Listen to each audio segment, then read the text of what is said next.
오늘은 목요일의 시조새 이명록, 임선규 전문가님과 함께합니다. 안녕하세요. 네, 안녕하세요. 끼룩끼룩 이명록입니다.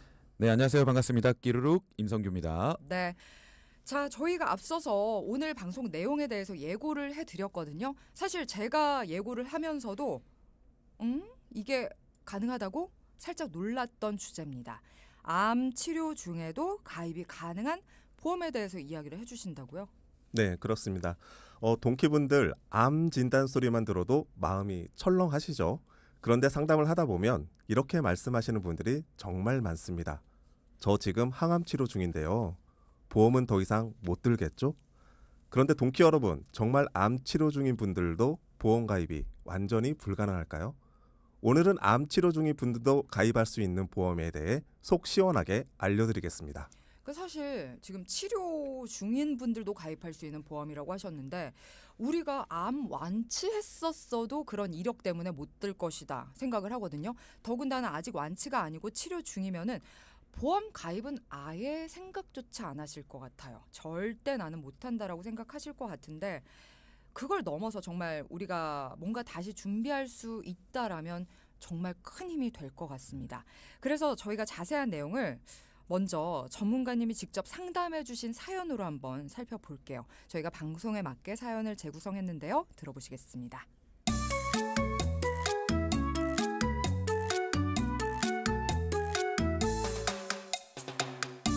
안녕하세요. 저는 40대 여성입니다. 2년 전에 유방암 진단을 받고 수술을 했고요. 지금도 항암 치료를 받고 있습니다. 처음에 진단을 받았을 때는 정신이 없어서 보험 생각도 못했고 나중에야 내가 준비한 보험이 얼마나 부족했는지 깨달았죠. 진단비는 한번 받았지만 현재까지 통원 치료비에 약값에 교통비에 생활비까지 제가 모아둔 돈으로 다 나가고 있습니다. 그래서 뒤늦게라도 보험을 더 준비하려고 했는데요. 대부분 치료 중이면 가입이 안 된다, 시간이 지나야 된다라고 하더라고요. 그런데 우연히 치료 중에도 가입이 가능한 보험이 있다는 얘기를 듣고는 진짜 눈물이 핑 돌았습니다. 혹시 저도 가능할지 궁금해서 사연을 보내게 됐습니다. 도와주실 수 있을까요? 네, 오늘은 40대 여성 동키분의 사연이었는데 다행히 기존 보험은 있으셨지만 암 진단과 또 치료 과정을 거치면서 기존 암이 터없이 부족하다라는 걸 이제 깨달으신 것 같아요.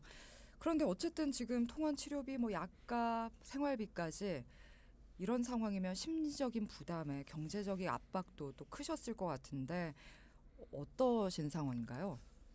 네, 맞습니다. 저희가 실제로 상담을 하다 보면 네. 이런 분들을 자주 만나게 돼요. 그러니까 암이라는 질환은 단순히 우리가 진단을 넘어서 짧게는 수개월에서 길게는 수년까지 이어지는 게 치료 과정이 함께 우리가 동반하게 되거든요. 그렇게 되다 보면 환자분 입장에서는 의료적이라든가 아니면은 경제적으로 부담이 될 수밖에 없는 상황이 동시에 찾아올 수밖에 없거든요. 그러다 보니까 암 하면은 굉장히 부담이 되는 어떻게 보면은 상황이지 않을까 싶습니다. 네, 맞습니다.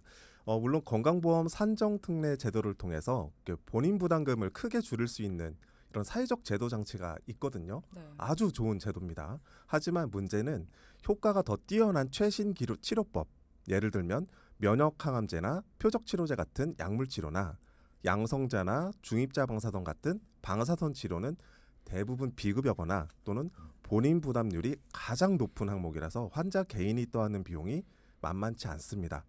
실례로 제 고객 중에 위암으로 표적 치료를 받으시는 분이 계신데 그분 진료비 영수증을 봤더니 자기 전액 본인 부담금이 약값만 600만 원이 넘었어요. 한 번 통원하는데.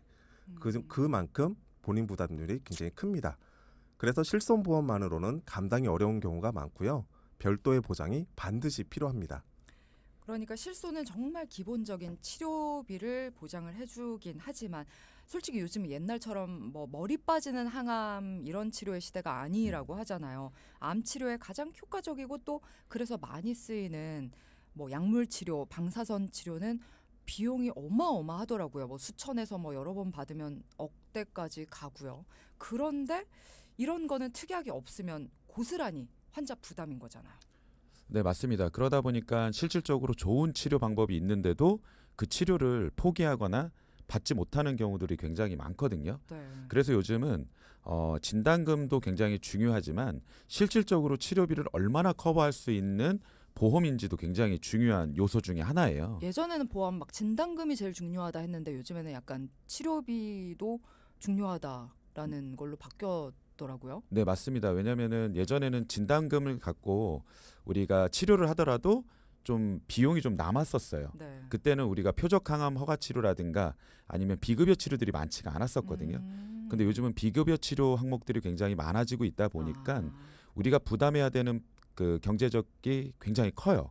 근데 그러다 보니까 진단비를 받아서 이걸 해결하기라는 게 쉽지가 않거든요. 그러네요. 아까 말씀하신 것처럼 뭐 네네. 1억까지도 가는 맞아요. 치료들이 있기 때문에. 진단비 해봤자 몇천 정도인데. 네, 맞아요. 그래서 요즘은 보장 분석이 그만큼 중요하다는 이야기를 해드리고 있고 실제로 사연자님처럼 암 진단 이후에 보험 리모델링을 요청하는 분들이 굉장히 많으세요. 그런데 이런 생각들 많이 하죠. 나는 이미 진단을 받았으니까 나는 이제 리모델링하기 어려워. 이제 끝났어. 이런 생각들을 굉장히 많이 하시고 시도조차도 안 하시거든요. 네.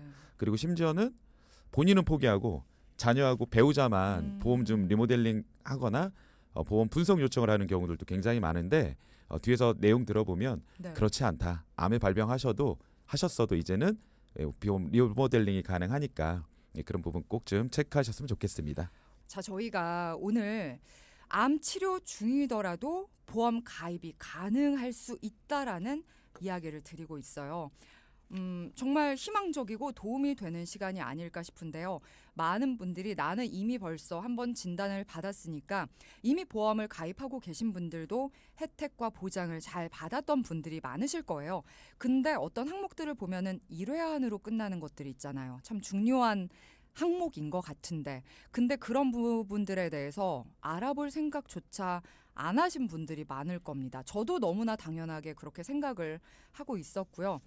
그래서 오늘 전문가들과 함께 이 부분을 살펴보는 시간이 참 다행이다 싶습니다. 일단 저희가 계속해서 방송 내용 이어가 볼게요. 일단 진단 받았으니 끝났다라는 게 오해일 수 있다. 이런 말씀을 해주셨어요. 네, 맞습니다. 그래서 요즘은 암 치료 중이라도 조건을 충족하면 보완 설계가 충분히 가능한 시대입니다. 진단비뿐만 아니라 비싼 비급여 치료비, 입원 수술비, 심지어 뇌심혈관 질환에 대한 대비도 충분히 할 수 있습니다. 동키 여러분, 지금부터 귀 기울여 주세요. 바로 오늘의 핵심 포인트. 암 같은 큰 질환이 있다 해도 끝난 게 아닙니다. 치료 중에도 다시 시작할 수 있습니다. 참 치료 중이어도 보험 가입을 다시 시작할 수 있다라는 게 너무 다행이고요. 분명히 어떤 뭐 조건들이나 방식들은 있겠지만 오늘 그래서 더 좀 자세하게 말씀을 해주셨으면 좋겠고요. 그래서 보안 설계 같은 걸 포기하신 분들이 계시다라면 아니면 아예 생각조차 안 하셨던 분들 한번 내가 보장을 받았기 때문에 혹시라도 내가 또 다른 암이 걸리면 어떡하지? 이제 더 이상 나는 보장 받을 수도 없는데라고 걱정만 하고 계신 분들이라면 더 자세하게 한번 들어보시기 바랍니다. 자, 유병력자도 진단금뿐 아니라 또 치료비 이런 것들을 어떤 방식으로 준비하면 좋을지 한번 여쭤볼게요. 그런데 우리가 치료 중일 때 그러면 보험 가입이 가능한 조건 같은 게 있을까요? 네, 아마 이 방송 들으시면서 나도 가능할까라고 하시는 분들 굉장히 많으실 텐데요. 기본적으로 중증 질환으로 치료 중인 분들이 가입할 수 있는 보험이 바로 간편심사보험이라고 보시면 좋을 것 같아요. 이 간편심사보험은 첫 번째, 최근 3개월 이내에 약물 변경이나 추가 검사 이력이 없고 두 번째, 최근 1년 내에 입원이나 수술이 없으면 가입이 가능합니다. 네, 그래서 생각보다는 조건이 까다롭지 않다 이런 생각이 들거든요. 까다롭지 않게 만들어야 네. 치료 중인 분들도 가입할 수 있겠죠. 네. 예, 그리고 보장 가능한 항목들도 꽤 다양합니다. 암 진단비, 비급여 항암 치료비, 통원비, 입원비, 항암 방사선 약물 치료비, 뇌혈관 심혈관 치료비 등 다양한 보장 항목들이 설계 가능한데요. 단 유의하실 점은 이미 진단받은 암은 진단비 보장에서 제외될 수 있다는 겁니다. 예를 들어 사연자분처럼 유방암 치료 중이라면 유방암에 대한 진단비는 제외되지만 다른 부위 암에 대해서는 보장 설계가 가능합니다. 그러니까 이미 발병한 암 부위만 제외하고는 지금 말씀해주신 거 보니까 뭐 진단비, 비급여 항암 치료비, 뭐 항암 약물 방사선까지면은 거의 다 보장이 되는 거라고 볼 수가 있겠네요. 네, 맞습니다. 그래서 한번 제가 예를 들어서 한번 볼 텐데요. 네. 첫 번째 사례는 40대 여성분께서 1년 전에 유방암 수술 후에 항암 약물 치료 중에 계시는 상황인데요. 최근 1년 이내에 입원 수술 이력이 없고 통원 치료만 받고 있다고 있는 상황입니다. 네. 그렇게 됐을 경우에는 진단비 2천만 원 외에도 비급여 항암 치료 2천, 그다음에 간병비, 통원 입원 수술비, 그리고 항목적으로는 우리가 이제 실속 있게 이렇게 보완 설계를 하실 수가 있기 때문에 혹시라도 지금 암 치료 중인 분이시다 그러면은 포기하지 마시고 이런 식으로 좀 설계를 잘 해놓으셔서 다른 또 암에 발병했을 경우에 보장을 받을 수 있게끔 해놓으시면 좋을 것 같습니다. 참 1년 전, 얼마 전에 발병을 하시고 지금 치료 중이신데도 가능하다. 네. 그럼 저는 또 이제 또 하나의 사례를 들어보면요. 네. 60대 남성이고요. 5년 전 위암 수술 후 지금은 완치 판정을 받으셨습니다. 치료를 종료하셨는데 현재는 추적 검사만 진행 중이세요. 네. 이런 분들은 좀 더 수월하게 간편보험으로 가입이 가능하는데 상해 3대 진단비 및 치료비 또는 입원 수술비 등 경증이나 또는 건강하신 분들이 가입하는 분들처럼 전체적으로 리모델링이 가능합니다. 차이점은 사례 첫 번째 40대 여성부 부분 그 1년 전에 암 네, 진단받았던 사례 1보다는 사례 2 60대 남성분이 훨씬 더 저렴하게 리모델링도 가능할 수 있어요. 네. 그러니까 암을 한번 진단받았다고 더 이상 보험 가입이 끝나는 게 아니라 내 상태에 맞춰서 또 새롭게 보장을 구성을 할 수가 있다라는 말씀이신 것 같아요. 동키 여러분들도 혹시 주변에 내 지인 중에 이런 고민을 하고 있을 것 같은 사람이 있다라면은 조금 적극적으로 알려주셨으면 좋겠어요. 아예 생각을 못하고 계신 분들이 정말 많을 것 같거든요. 네, 맞습니다. 정확하게 정리를 해주셨는데요. 네. 뭐 제 지인도 지금 유방암으로 치료를 받고 있는데 요즘 치료 트렌드가 많이 바뀌었어요. 그분도 일반 항암 치료가 아니라 표적 항암 약물 치료를 해보자라고 했어요. 네네. 근데 한 병에 400만 원이래요. 근데 이거를 8회를 치료를 해야 되니까 얼마죠? 3,200만 원인 네. 거예요. 근데 안타깝게 통원으로 하게 되면 이게 비급여에서 뭐 급여여서 보장이 된다 하더라도 25만 원이 최대거든요. 그럼 나머지는 내가 경제적 부담을 우리가 다 짊어지고 가셔야 되기 때문에 실손해서 보장하지 않는 비급여 항목들을 내가 치료를 했을 때 보장을 잘 받을 수 있는 암 주요 치료 특약이라든가 이런 부분들을 좀 꼭 좀 보완을 해놓으셔야 우리가 경제적인 부담과 치료에 대한 부담을 같이 우리가 이겨낼 수 있을 것 같습니다. 그러면 일단 지금 암 치료 중이신 분들이 가장 먼저 챙겨야 될 보장 항목은 어떤 거예요? 지금 준비할 수 있는 그 보장 항목들을 저는 세 가지 포인트로 좀 말씀드리고 싶은데요. 첫 번째, 진단비와 함께 항암 치료비, 암 주요 치료비 같은 이런 치료비를 준비하셔야 됩니다. 왜냐하면 새로운 암에 대비한 진단비도 필요하고요. 표적 면역 항암제, 중입자 치료 같은 비급여 또는 본인 부담금이 높은 그런 치료비를 준비를 하셔야 됩니다. 두 번째, 통원, 입원, 수술비도 필요합니다. 반복되는 외래 치료, 갑작스러운 입원 수술에 대비를 하시는 거고요. 세 번째, 어쩌면 이런 부분들에 좀 관심이 있을 수도 있는데 생활 밀착형 보장 특약입니다. 대표적으로 간병비 같은 일상 비용을 커버할 수 있는, 대비할 수 있는 그런 것들도 필요한데 이렇게 구성을 하면 지금 내 상황에 딱 맞는 설계가 가능해집니다. 이거는 사실 처음 뭐 아프지 않은 분들이 가입하시는 거랑 똑같다라는 생각이 들고요. 너무너무 다행이라는 생각이 들고요.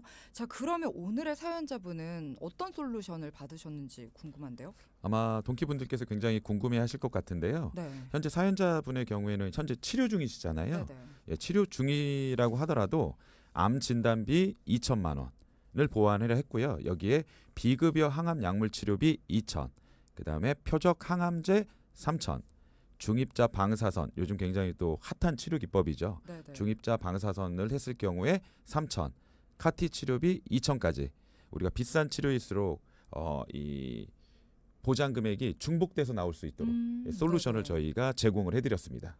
사실 그 부분이 가장 중요하게도 또 느껴지고요. 그런데 이렇게 되면 이제 또 그래서 보험료가 한 달에 얼만데 어마어마한 금액을 떠올리고 계신 분들도 계실 것 같습니다. 얼마 정도 생각하면 될까요? 30년 납 30년 만기 갱신형 보험으로 월 5만 7천 원이었습니다. 생각보다 보험료가 아주 크지는 않았는데요. 네. 암 재진단 후 고가 항암 치료비를 받을 경우 진단비 포함 최대 7천만 원의 치료 보장이 가능하도록 구성을 했습니다. 사연자분도 이 정도면 치료비 걱정은 한결 덜겠다면서 굉장히 만족해 하셨습니다. 사실 오늘 말씀해 주시면서 그 같은 부위의 암이 발생할 경우는 보장이 좀 제외다라는 말씀을 해 주셨지만 아마 한번 그런 뭐 고통의 시간을 겪으셨던 분은 그 암에 대해서 더 뭔가 두려움이 크실 거예요. 맞아요. 그렇기 때문에 이 정도의 다른 쪽이라도 더 확실하게 보장을 받게 되면은 굉장히 이제 안심하실 것 같고, 그리고 스트레스가 만병의 근원인데 가장 맞아요. 그 스트레스를 없앤다는 것만으로도 정말 큰 치료 효과가 되실 것 같고요. 자, 근데 지금 말씀해 주실 때 사실 갱신으로 말씀을 해 주셨어요. 보통 저희가 갱신이라고 하면은 조금 약간 보험료 부담이 나중에 커진다. 그래서 비갱신으로 해야 된다라고 말씀을 해 주셨는데 사연자분은 좀 아니었네요. 정말 중요한 질문인데요. 네네. 사연자분처럼 이미 치료 중이거나 고위험군일 경우에는 비갱신형으로 100세까지 가면 보험료가 너무 높아질 수 있어요. 아, 이미 지금부터 너무 높게 책정이 된다고요? 이미 납입하고 있는 보험료도 있는데 네네. 추가 보완하는 것도 보험료가 비싸면 네. 결국에는 경제적 부담이 굉장히 커질 거란 말이에요. 네네. 네, 그런 부분까지 고민을 하셔야 되는데 이분 같은 경우에는 2년 정도 2년 전에 유방암 진단을 받으셨잖아요. 수술도 하시고 그럼 수술 후 5년 후부터는 이미 완치 판정을 받을 수 있는 기간이기 때문에 별 이상이 없으면 더 저렴하게 리모델링이 가능한 시점입니다. 그렇기 때문에 수술 후 5년 시점까지 치료비를 메꿔줄 브릿지 역할, 그러니까 다리 역할을 할 수 있는 보험이 필요한 상황이었고요. 그 경우에는 비갱신보다는 더 저렴한 갱신형으로 실속 있게 설계해 드린 겁니다. 만약 사연자분처럼 중증 질환으로 치료 중이 아니라면 비갱신에 90세 또는 100세까지 만기를 권해드립니다. 그러니까 이걸 정말 너무너무 좋은 솔루션인 것 같네요. 딱 5년 동안만 갱신이 돼봤자 5년이고 지금 뭐 5만 7천 원 정도가 이제 뭐 갱신이 되는 건데 뭐 터무니없이 갱신이 되는 건 아니니까요.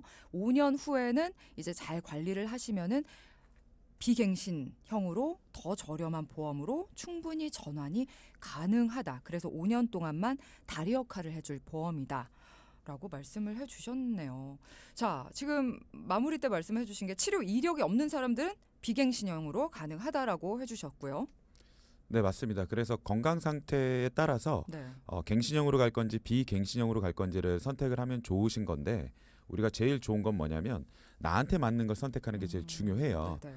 만약 예를 들어서 이런 거죠. 54세 정도 되신 분은 20년 납 90세 만기로 하는 것도 괜찮겠지만 30년 납 30년 갱신으로 하더라도 84세까지는 보장이 되거든요. 암으로. 네네. 그러면은 30년 있다가 갱신하지 않고 이 보험을 정리를 해도 암은 이런 이야기가 많잖아요. 80 넘어가면 발병률이 많이 준다. 그럼 85세 이상 되시더라도 네. 그쯤 보장받는 비용으로 준비를 할 수만 있다라면 그런 방법들도 나쁘지는 않다.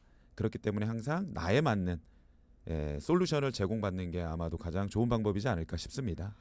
자, 오늘 이명록 임선규 전문가님 두 분과 함께했습니다. 도움되는 정보 주셔서 너무나 감사하고요. 다음 주 기다리고 있을게요. 고맙습니다. 네, 끼룩끼룩 이명록이었습니다. 네, 오늘도 행복 가득한 하루 되세요. 임성규였습니다.